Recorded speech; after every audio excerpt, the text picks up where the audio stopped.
कैसे हो तुम? अच्छा, मेरा एक जरूरी काम करोगे?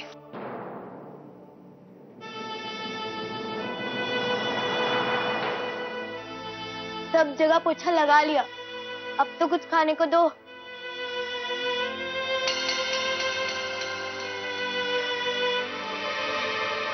अरे रे रे, फिर से गंदा हो गया फर्श। अब इसे कौन साफ करेगा? सहर बेटा, गिर गया है ना, साफ कर ले। चल, अच्छे से साफ हो जाए तभी आना मेरे पास, समझी? कैसी है मेरी बच्ची? रो रही है क्या? बात कर अपनी बुआ से। बुआ, आप मुझे छोड़कर क्यों चली गई? मम्मी पापा सब मुझे छोड़कर चले गए और यहाँ पे मेहरा आंटी मुझे दिन रात सारा काम करवाती है और खाना भी नहीं देती। सहर, सबसे पहले अपने आंसू पोंछ। आंसू कमजोर लोग बहाते हैं, समझी?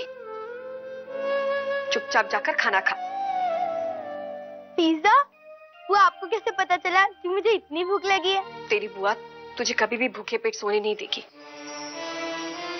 और मेरे होते हुए तेरी जिंदगी में कभी भी मुश्किलें नहीं आएंगी। प्रॉमिस। थैंक यू बुआ।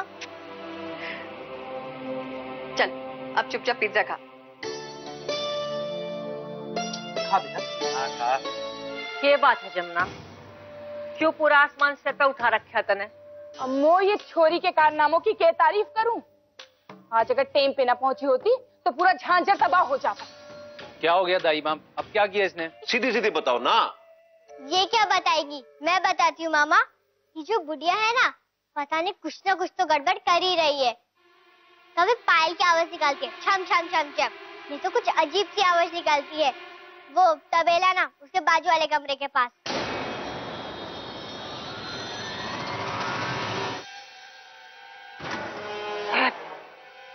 तबेला वाला कमरा?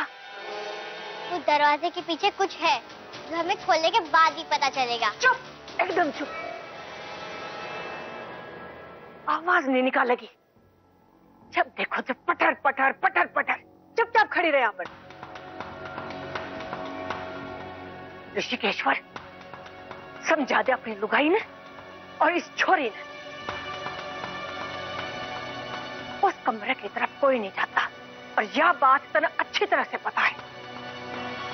और ये इस हवेली के नियम है और नियम का पालन सबने करना पड़ेगा। आखिर ऐसी कौन सी चीज है जो उस कमरे में लोग जा ही नहीं सकते? क्या छुपा क्या रहे हैं आप मुझसे? बोलिए। कुछ यादें ऐसी होती हैं जो जीने नहीं देती। यादें? राज को राज रहने दें श्रीमती जी तो बेहतर होगा। और कोई मुझसे पूछे तो मैं तो ये चाहता हूं उस कमरे के बंद दरवाजे के पीछे का राज वहीं अपना दम तोड़ दे। ये दरवाजा तो मैं खोल के ही रहूंगी।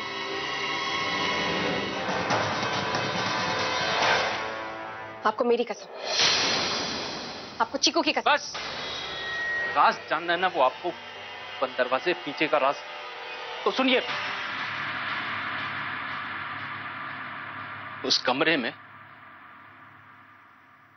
किसी के टूटे हुए सपनों की चीखें कैद है। इस हवेली की चहेती थी वो, छोटी बहन थी मेरी। उसी कमरे में उसने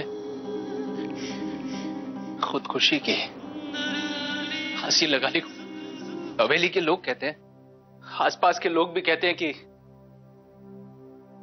आज भी उस बंद कमरे में उसकी आत्मा बसती है। एक दिन पूजा पाठ हवन करवा के कमरे के दरवाजे को हमेशा के लिए बंद करवा दिया गया।